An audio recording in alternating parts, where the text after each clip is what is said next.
There is a moment many of us experience, usually sometime in our 60s or early 70s, when we wake up and realize the body we have lived in for decades has quietly changed the rules.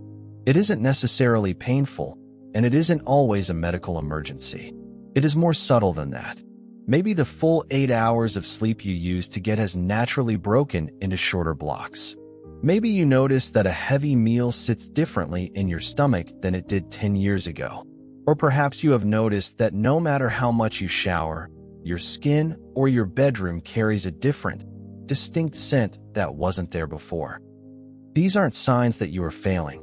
They are simply signs that your body is shifting into a new chapter. The medical world often uses complicated, scary terms for these changes, but in reality, they are natural adjustments. The problem is that most people try to manage their body at 70 the exact same way they did at 40, and that leads to frustration. In this video, we are going to walk through 7 specific shifts that happen to us as we age, from how we sleep and digest food to how our skin chemistry changes. We are going to explain exactly why they happen, and more importantly, share simple, comfortable ways to adjust your daily routine so you can feel fresh, strong, and at ease in your own skin. The temperature shift and circulation. Let's begin with something that affects almost everyone, yet we rarely connect the dots until we are shivering in a room where everyone else feels fine. It is the shift in your internal thermostat. You might remember a time when you could walk out on a brisk autumn day with just a light jacket. Now, you might find yourself reaching for a sweater even when the sun is shining. This happens because of a very natural change in the layer of fat just beneath our skin. As we move past 60 and 70, this insulating layer naturally thins out. Think of it like swapping a heavy winter duvet for a lighter summer quilt. Your body simply has less insulation to hold heat in. At the same time, the blood vessels that help regulate temperature by opening and closing become a little slower to react. This is why you might feel cold right down to your bones, or conversely, why a hot summer day might make you feel dizzy much faster than it used to. Your body is working harder to keep things stable. The fix here isn't to crank up the furnace until your bills skyrocket. It is about microclimate management. Layering is your best friend, but the type of layer matters. Heavy, synthetic fleeces can sometimes make you sweat, which then cools on your skin and makes you colder. Instead, look for natural fibers like light wool or cotton. A thin wool cardigan keeps your core warm without trapping moisture. Also, pay attention to your feet. We lose a tremendous amount of heat through our extremities. If you find yourself feeling chilly in the evenings while watching television, don't just put on a blanket. Put on warm, non-slip socks. Keeping your feet warm signals the rest of your body that it is safe to relax. This temperature shift also brings a safety consideration. Because our internal sensors aren't as sharp, we might not realize we are overheating in the summer. If you are gardening or walking, you cannot rely on feeling thirsty or hot to tell you to stop. You have to rely on the clock. If you have been outside for 20 minutes, take a break. Drink a glass of water. Treat your temperature regulation like a manual transmission car. You have to shift the gears yourself now because the automatic shifting is a little sticky. The digestive slowdown and comfort eating. The second major shift happens right in the center of our bodies. Have you noticed that a steak dinner or a late-night slice of pizza feels different now? Maybe it sits heavy, or you feel bloated for hours afterward. This is often described as indigestion, but it is actually a natural slowing of the entire digestive conveyor belt. Start with your mouth. As we age, we often produce a little less saliva. Saliva is the first step in digestion. It breaks down food before we even swallow. Then, moving down to the stomach, the production of acid decreases. While we often think of stomach acid as a bad thing because of heartburn, we actually need it to break down proteins and absorb vitamins like B12. Finally, the movement through the intestines slows down. What used to take 24 hours to pass through might now take 40 hours. This slow motion effect is why constipation becomes such a frequent topic of conversation among seniors. But we don't need to resort to harsh laxatives as a first step. We can adjust our fueling strategy. Think of your digestion like a campfire. If you throw a giant log on a small fire, it smothers it. But if you add small sticks consistently, the fire burns hot and clean. The same is true for your stomach. Instead of 3 large meals, try shifting to 5 smaller ones. For example, for breakfast, instead of a heavy plate of bacon and eggs, try a bowl of oatmeal with some cooked apple. The warmth is soothing, and the soluble fiber is gentle on the slow-moving intestine. Then, have a hard-boiled egg or a piece of cheese as a mid-morning snack. Chewing is another detail we often overlook. Because our stomach acid is weaker, we need to do more work with our teeth. Make a conscious habit of chewing your food until it is almost liquid. It sounds simple, but it takes a massive workload off your stomach. Also, watch the texture of your vegetables. Raw salads are wonderful, but they are hard work for a slower digestive system. Steaming your broccoli or roasting your carrots breaks down the tough fibers before you eat them, giving your body a head start. It allows you to get the nutrition without the bloating. This isn't about restriction, it is about preparation. You can still enjoy your food, you just might need to cook it a little longer or eat a little less of it at one time. The sleep architecture shift. Now, let's talk about the nights.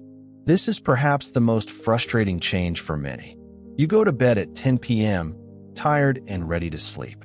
But then, at 3 a.m., your eyes pop open. You are wide awake. You look at the clock, frustration builds, and you worry about how tired you will be tomorrow. Here is the reassurance you need. Your sleep is not necessarily broken. It has just been restructured. This is called a shift in sleep architecture. As we age, our brain produces less melatonin, and our circadian rhythm, our internal clock, shifts forward. This naturally makes us sleepy earlier in the evening and wakes us up earlier in the morning. Additionally, we spend less time in deep sleep, which is the heavy, coma-like sleep of our teenage years. Our sleep becomes lighter, meaning a car door slamming outside or a change in room temperature is more likely to wake us up. The mistake many of us make is fighting this. We lay in bed at 3 a.m., angry that we aren't sleeping. But history tells us that before the Industrial Revolution, it was actually very common for people to sleep in 2 shifts. They would sleep for 4 hours, wake up for an hour to read or pray or talk, and then sleep for another 3 hours. If you wake up in the middle of the night, try not to stay in bed wrestling with the sheets. Give yourself permission to get up. Keep the lights very low. Go to a comfortable chair.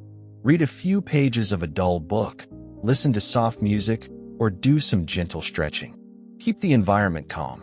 Usually, within 30 or 40 minutes, the sleep pressure will build up again, and you can go back to bed for a second round of rest. To help anchor your rhythm, light is your most powerful tool. Our eyes need bright light in the morning to tell the brain the day has started. Try to get outside for 10 minutes within an hour of waking up.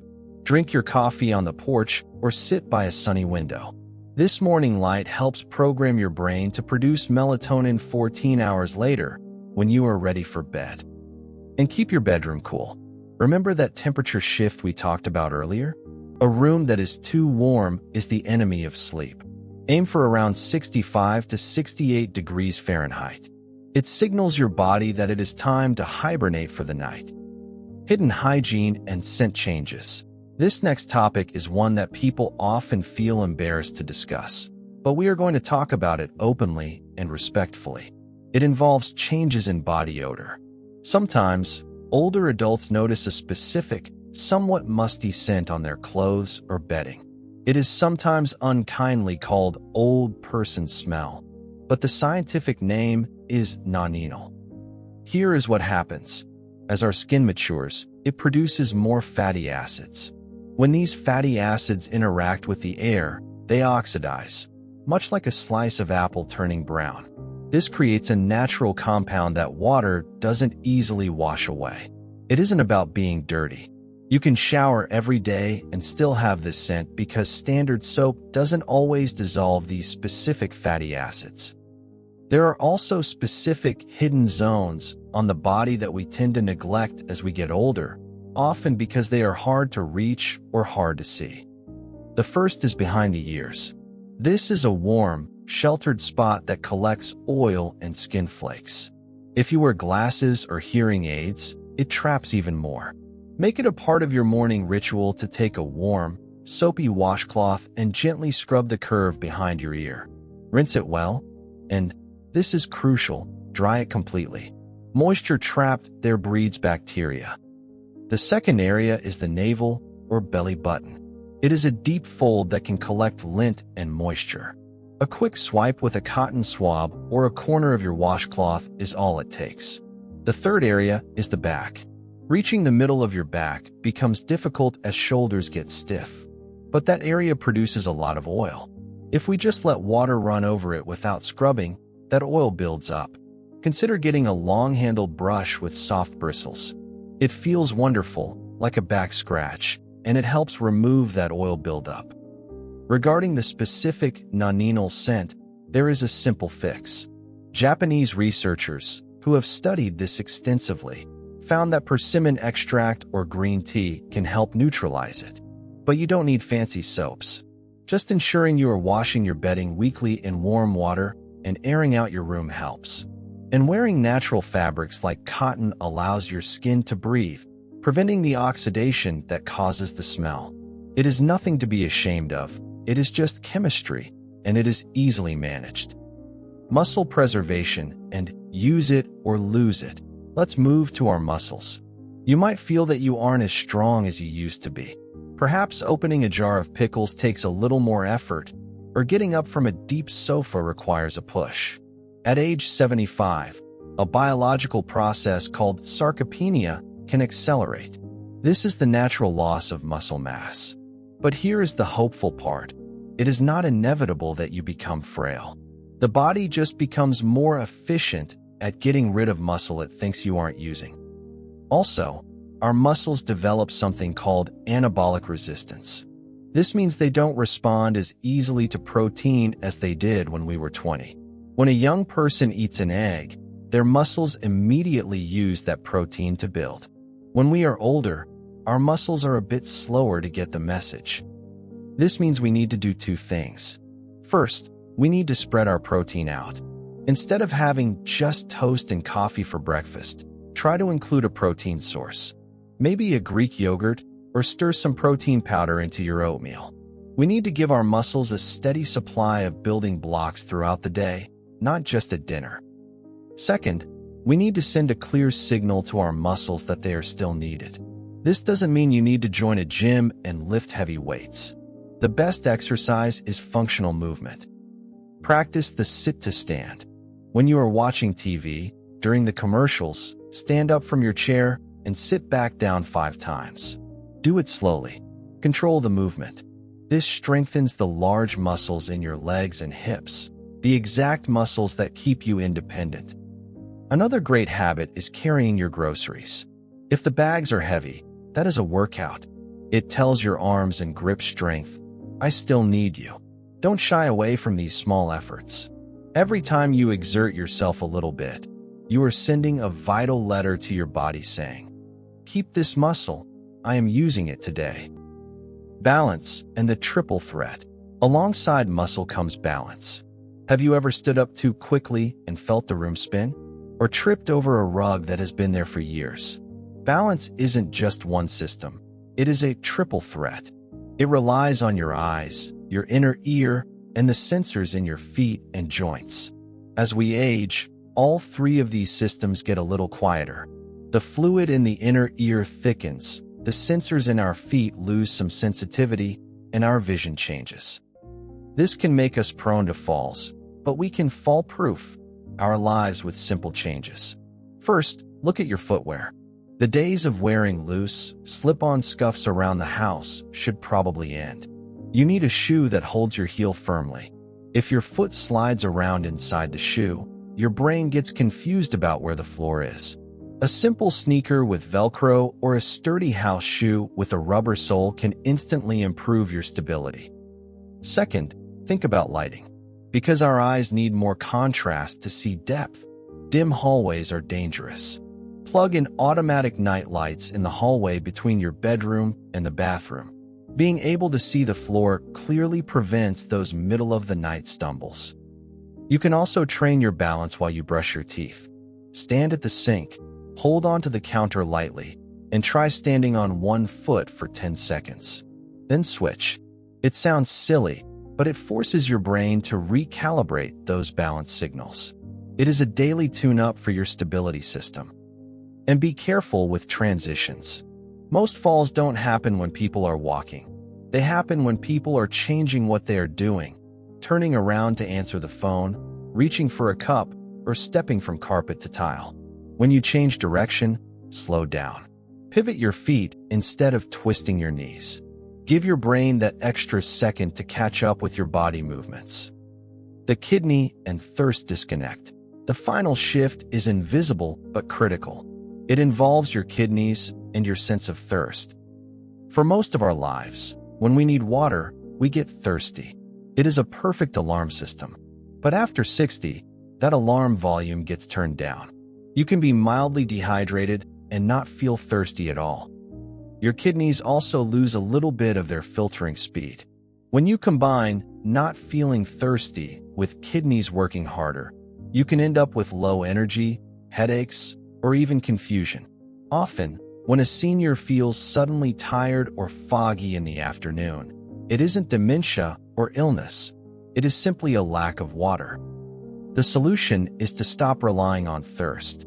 Make drinking water a habit, not a reaction. Create water triggers in your day. For example, every time you brush your teeth, drink a small cup of water. Every time you take a medication, drink a full glass, not just a sip. Keep a glass of water on the side table next to your favorite chair. If it is there, you will likely sip it without thinking. If plain water is boring, add a slice of lemon, cucumber, or a splash of cranberry juice. Herbal teas count, too.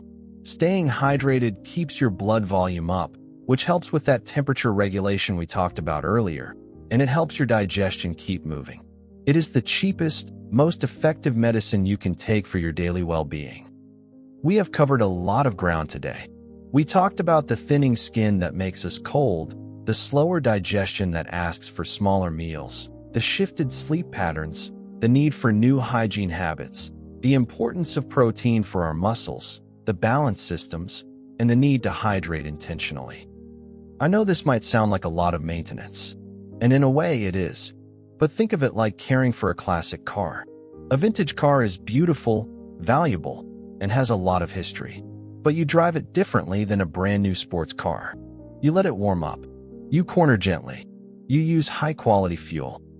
Your body is that classic vehicle. It has carried you through decades of life. It deserves this extra care and attention. These changes aren't betrayals. They are invitations to slow down and treat yourself with more kindness and awareness. I would love to hear from you in the comments. Which of these 7 shifts have you noticed the most in your own life? Is it the sleep schedule? The temperature sensitivity? Or maybe you have a specific tip that helps you handle these daily changes. Please share it below. Your experience helps everyone else in this community. If you found this video helpful and reassuring, please consider subscribing to the channel. We are here to navigate these years together with dignity, comfort, and good health. Thank you for watching, and I look forward to seeing you in the next video.